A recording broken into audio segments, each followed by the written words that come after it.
Se liga, Debate Bola, 4 linhas na área, ping-pong, Vasco da Gama e Botafogo. Os dois times jogam no mesmo horário. O Vasco vai enfrentar o Atlético Goianiense. O jogo acontecerá em São Januário, na Colina Histórica. E o Botafogo vai ao Rio Grande do Sul, no Estádio Olímpico de Porto Alegre, enfrentar o Grêmio de Futebol porto-alegrense. Vamos fazer aí o prognóstico da partida, dando a escalação. Vamos falar também de esquema tático, quais serão as chances dos times cariocas contra os seus adversários no Campeonato Brasileiro. Vamos passar a bola inicialmente para o mesmo horário, começar com o Vasco da Gama. O Vasco aí que quer voltar aí à liderança da competição, Fernando.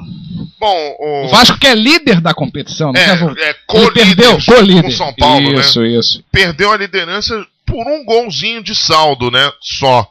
Porque o Vasco é aquela tal história, né? Ele perde pouco, mas também quando perde de goleada, geralmente, né? Então fica um pouco mais difícil de ele ter um saldo um pouco melhor, né? Um golzinho só, hein? Um golzinho só de saldo.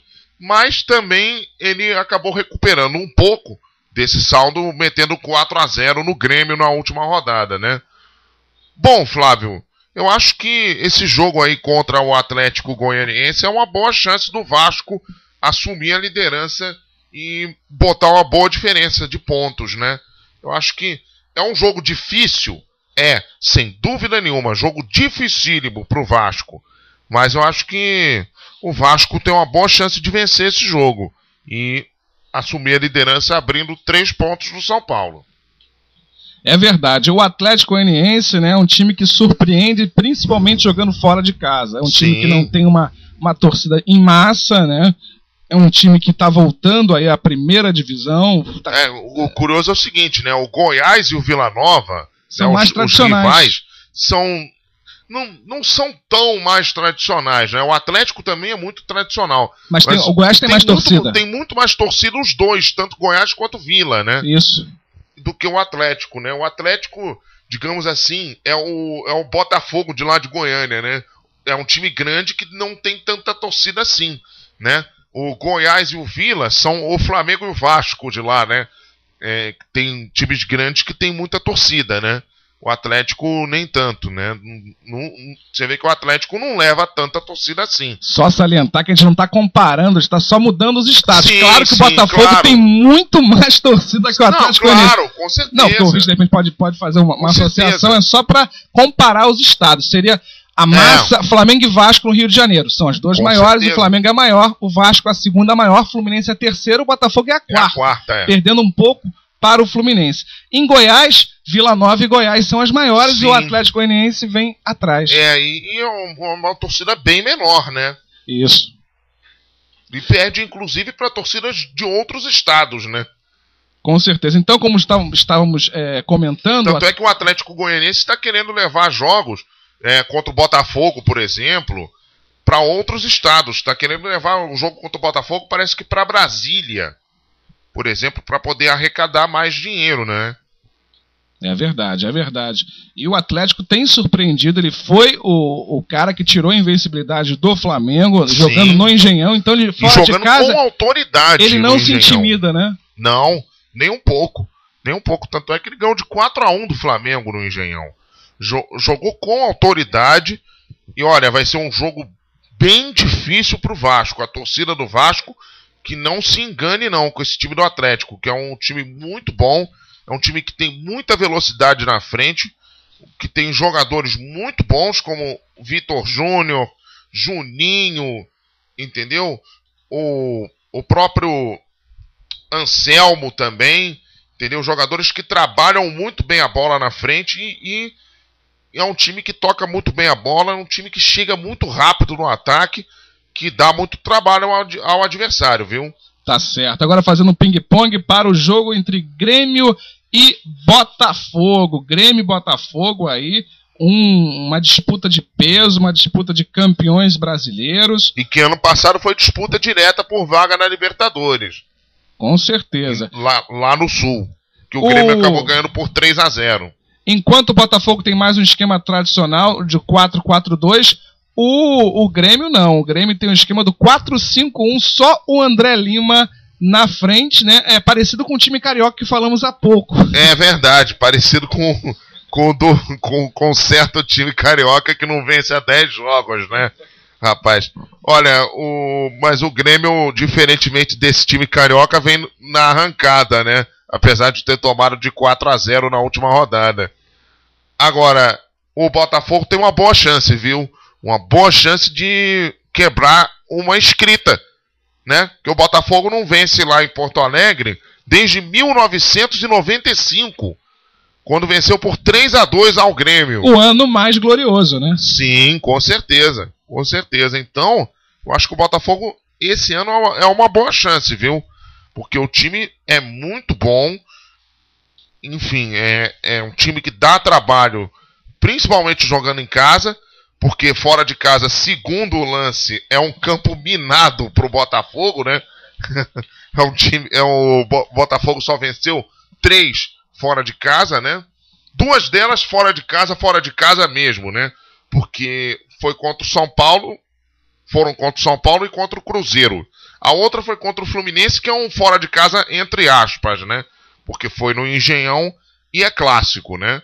Mas, assim, eu acho que o Botafogo tem uma boa chance de vencer esse jogo, viu? Porque o time do Grêmio é pior do que o do Botafogo e em casa não vence, assim, não vem, como é que se diz? Não vem tendo boas atuações o Grêmio, né? Apesar de só ter perdido uma, né? Tá certo, tá certo. Fazendo ping-pong, voltando para Vasco da Gama e Atlético Goianiense. Vamos à escalação do Vasco da Gama. O Vasco vai a campo com Fernando Praz no gol. O lateral direito é o Fagner.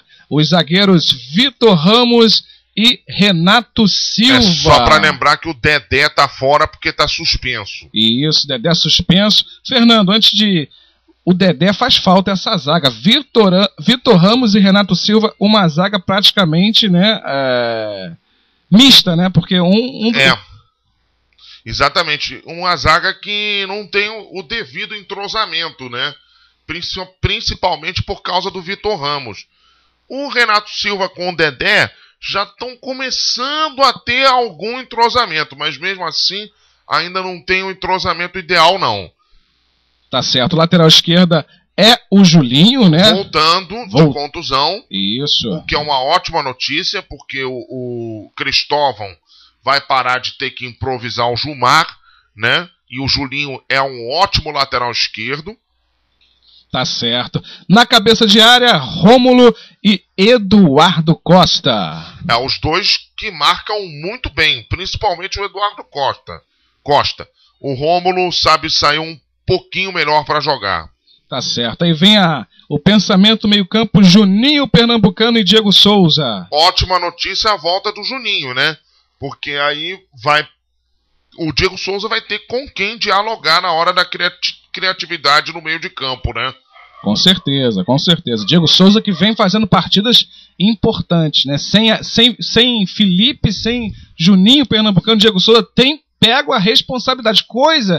Algo que a gente não via em outros tempos, quando o Diego Souza era o protagonista, ele acabava assumindo, né? Isso, e ele tá conseguindo. Mas, Flávio, ele de vez em quando ele some, né? Ainda no time do Vasco. Só no último jogo, no jogo contra o Grêmio, que ele realmente fez uma belíssima partida. Entendeu? Quando ele teve que assumir a responsabilidade, só no último jogo que ele realmente brilhou contra o Grêmio. Tá certo. Na frente, Elton e Éder Luiz. Alexandro ainda está machucado. O problema, além da contusão do Alexandro, é que o Alexandro só fez 2 gols no campeonato, né? O Elton já fez 7. Então fica meio difícil essa briga para o Alexandro. Vai pender um pouquinho mais para o Elton, né? E o Éder Luiz voltou a jogar bem contra o Grêmio. Então, ainda bem, né, pro time do Vasco que o Éder Luiz e o Diego Souza voltaram a jogar bem, E boa notícia a volta do Juninho também, né? E do Julinho, né? Dos 2 meses, né? Juninho e Julinho. Você já pensou se o Vasco resolve contratar o motorista da Grande Família? O taxista, né? O Agostinho. Beleza. Vamos falar aqui agora do banco de reservas, opções do técnico Cristóvão Borges, o técnico que está no lugar aí do Ricardo Gomes, que se recupera de um AVC. Ricardo Gomes. Aliás, está se recuperando muito bem. Já está, inclusive, falando com os amigos ao telefone. Beleza, Ricardo Gomes, ó. Notícias muito boas. Tá todo mundo muito feliz com isso. Isso, a equipe Quatro Linhas está torcendo aí pela sua franca recuperação. Tá certo? Vamos lá, o banco de reservas, Alessandro, né, o goleiro. O Alan, né, camisa número 35. O Alan, seleção sub-20, campeão mundial sub-20. É verdade. Douglas, número 16. 32 é o Márcio Careca, perdeu a vaga aí para o Julinho. O Márcio Careca perdeu a vaga pro Julinho, perdeu pro Gilmar também. Enfim, e o Márcio Careca... Gilmar que tá no departamento médico também. Ainda... Coitado, né, do Gilmar. Porque o Gilmar, ele é meio de campo, é lateral esquerdo, entendeu? Bom bril. Direito qual é a função dele, né? Isso. Felipe Bastos, número 21, também no banco. E aí o 31, Bernardo, que seria aquele 12º jogador. Sim. E o Kim, camisa número 29, o atacante Kim. Quem? É, o Kim. O banco... É um banco um pouco mais defensivo do que o ofensivo, né? Porque Alessandro, goleiro. Alan, lateral direito. Douglas zagueiro. Márcio Careca, lateral esquerdo. Felipe Bastos, volante. O Bernardo, meia de criação. E o Kim, atacante, né? Então, quer dizer, é um banco um pouco mais defensivo do que o ofensivo. Mas tem opções ofensivas, sim. Se tiver que mudar o jogo, o Cristóvão, né? Tá certo. Vamos agora falar do Atlético Goianiense, que tem o técnico Hélio dos Anjos. Antes da escalação, Fernando. Aliás, o Hélio dos Anjos que tá muito bem lá no Atlético Goianiense, viu? Com certeza. Ao contrário dos outros times dele, o time do Atlético Goianiense não é muito violento, entendeu? Que normalmente os times dele são violentos, empatam muito, entendeu? O time do Atlético Goianiense não é assim, não. É um time bom, um time que sabe sair jogando, entendeu? Tá bem. É interessante aqui, eu quero a sua opinião, Fernando, que antes de falar a escalação do Atlético, a meta do Atlético Goianiense é a Libertadores da América. Olha só, a Libertadores é a meta de muitos clubes, né? O Fluminense foi a 40 pontos ontem, né? O Fluminense foi a 40 pontos. E o Atlético Goianiense tem 33. Exatamente, o Fluminense foi a 40 pontos. O Atlético Goianiense tem 33. É possível. É possível para o Atlético Goianiense Libertadores. Com certeza. Então, o Atlético tá numa arrancada, tá numa fase muito boa. Já não perde tem um certo tempo. Entendeu? É possível. Entendeu? Ainda mais com um time que joga muito bem em casa e se não joga tão bem fora, né? Porque às vezes não joga tão bem fora, mas pelo menos incomoda sempre o adversário. Entendeu? Muito possível a Libertadores para o Atlético Goianiense. Assim como é também para o Coritiba, entendeu? Pro Palmeiras também. Pro Palmeiras eu acho que não é tanto, que eu acho que o Palmeiras não vai chegar. Mas é pro Internacional, entendeu? É muito possível para muitos clubes. Tá certo. E antes aí da escalação, vamos aí pegar o ping-pong, vamos lá pro Rio Grande do Sul, vamos falar do Botafogo. Botafogo que vai a campo com o goleiro Jefferson. Tem um lateral direito, Lucas. A zaga com Antônio Carlos. Até que enfim que acabou o revezamento, né? Lucas e Alessandro. Lucas tinha que ser titular mesmo. Caio Júnior, Deus iluminou a sua cabeça, Caio Júnior. A magia do Harry Potter colocou Lucas na lateral direita. Antônio Carlos e Fábio Ferreira são os zagueiros. E o Cortez, seleção brasileira, é o lateral esquerdo. Bom, eu acho que o único defeito do Botafogo é essa zaga. O Antônio Carlos e Fábio Ferreira. Eu não confio muito neles, não. Mas, por enquanto, não estão comprometendo muito. Então, isso daí passa a ser um pouco irrelevante, né? Tá certo. Marcelo Matos suspenso, a cabeça de área é Lucas Zen e Renato. Bom, o Lucas Zen, que não é Zen futebol, né? É um bom volante. Tô gostando desse Lucas Zen. E o Renato é um grande jogador, né? O Renato voltou àqueles tempos do Santos, do iniciozinho do Sevilha, jogando muito bem o Renato no Botafogo. E, como disse o Vinícius, mais uma vez, né? O Vinícius, ele só errou um passe no clássico contra o Flamengo, né? Então, realmente, isso daí mostra a boa qualidade dele. Beleza, beleza. E o meio-campo, continuando no meio-campo, Elkeson e Michael Suel aí, o cérebro do Botafogo, o meio-campo criativo. Exatamente. Olha, apesar do Felipe Menezes ter ido muito bem no clássico, o Elkeson fez falta, né? Fez falta porque aí o Botafogo perdeu em velocidade. Ganhou em termos de... Como é que se diz? De prender a bola, né, no meio de campo com o Felipe Menezes. Agora, perdeu em velocidade, né? Então ficou um pouquinho mais fácil de ser marcado o meio de campo. Elkeson e Michael Suel já tem um bom entrosamento entre eles, né? Então, eu acho que vai ser dificílimo para a equipe do Grêmio marcar os dois, hein? Tá certo. E vamos lá, atacante Herrera 17, Louco Abreu 13. O ataque Mercosul do Botafogo, né? Olha, eu não queria ser defensor do Grêmio não, cara. Para marcar Elkeson, Michael Suel, Herrera e Louco Abreu, eu não queria ser defensor do Grêmio e nem volante, viu?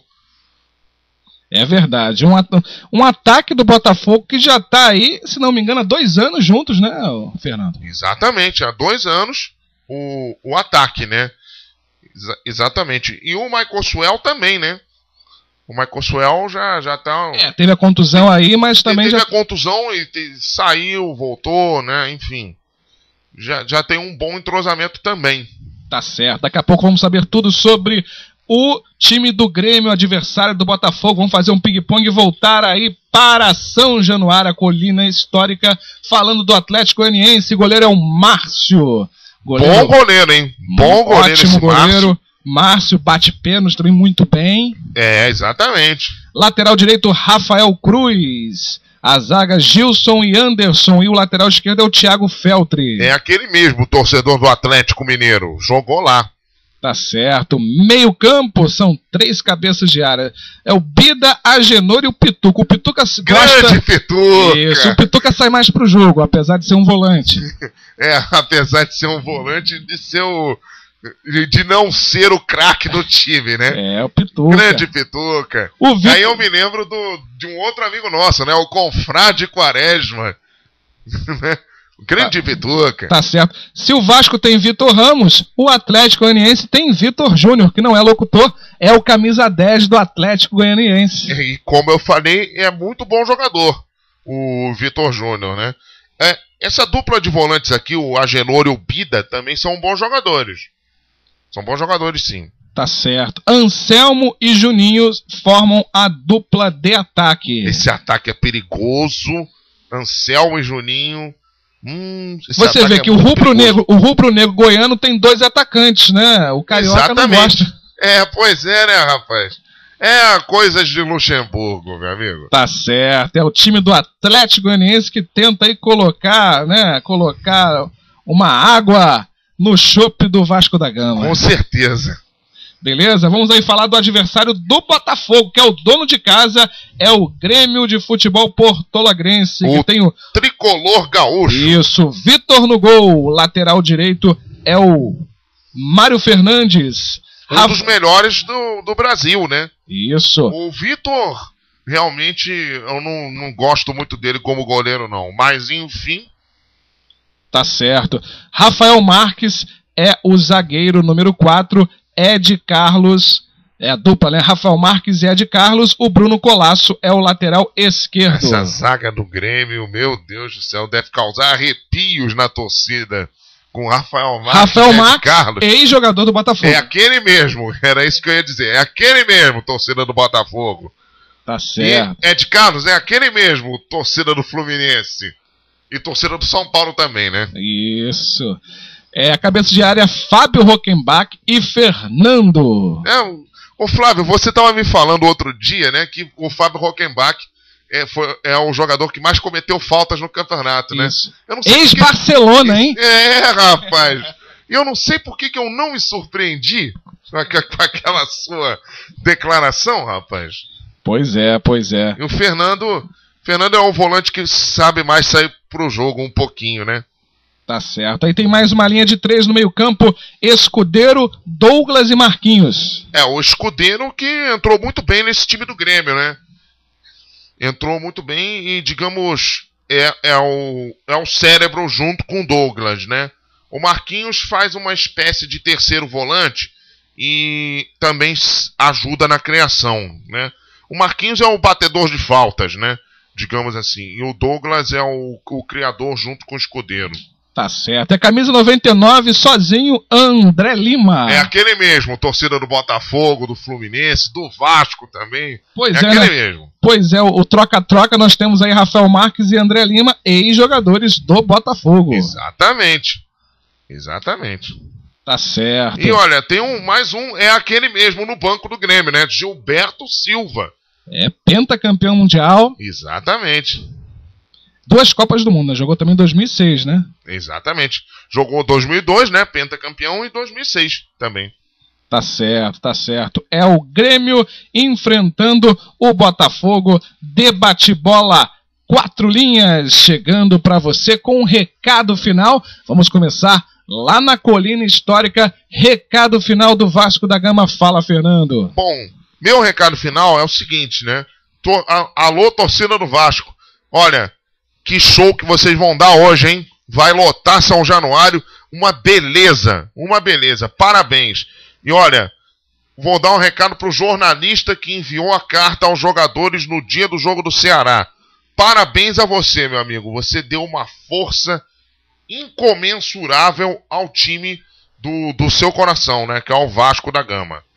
Tá certo, Fernando Diniz. Meu recado final em relação ao Vasco da Gama é essa recuperação do Ricardo Gomes. O Vasco brigando pelo título. O Vasco é o atual campeão da Copa do Brasil. O Vasco tentando mais um título esse ano e tem tudo aí para fazer uma grande partida e conseguir mais 3 pontos. Juninho Pernambucano voltando aí à Colina Histórica. O Vasco se reforçando em busca de mais uma vitória, em busca da liderança do Campeonato Brasileiro. Tá certo? O recado final agora do Botafogo, Fernando. Bom, meu recado final, no caso do Botafogo, vai aí para o Harry Potter Caio Júnior. Como eu falei aqui, Caio Júnior, olha, até que enfim que você foi iluminado, né, e colocou o Lucas na lateral direita em definitivo, né? Ô Caio, olha só, vamos parar com essa história de revezamento, né? Porque o Lucas é muito melhor do que o Alessandro. Aliás, o Hidrante é melhor do que o Alessandro, né? Tá certo. O ouvinte 4 linhas pode ter me apontado aqui, apresentando o programa, porque eu esqueci. O meu recado final vai ser em relação às reservas do Botafogo, que eu não comentei aqui no bloco esportivo. Vai ser o nosso recado final aqui. O meu recado final, o Fernando comentando aí o banco de reservas 4 linhas, ou 24 linhas. Não esqueci, não. Tô aí, esqueci, mas estou revendo aqui o meu esquecimento. Renan no gol, número 12 é o goleiro. Alessandro, o Alessandro lateral. Alessandro. Isso, banco de reservas 14, 15 para Gustavo. O Everton é o camisa 11, Felipe Menezes é o 10 do Botafogo no banco de reservas, Cidinho 18 e o Alex é o camisa número 19. É um banco mais ofensivo, né? Que aí ele tem o Everton, ele tem o Felipe Menezes, tem o Alex, tem o Cidinho. É um banco bastante ofensivo, né? O Caio Júnior. Olha, tô gostando de ver. Aliás, o Caio Júnior você tá fazendo milagres, né? Porque ele pegou uma terra arrasada, que era esse time do Botafogo, né? No iniciozinho dele.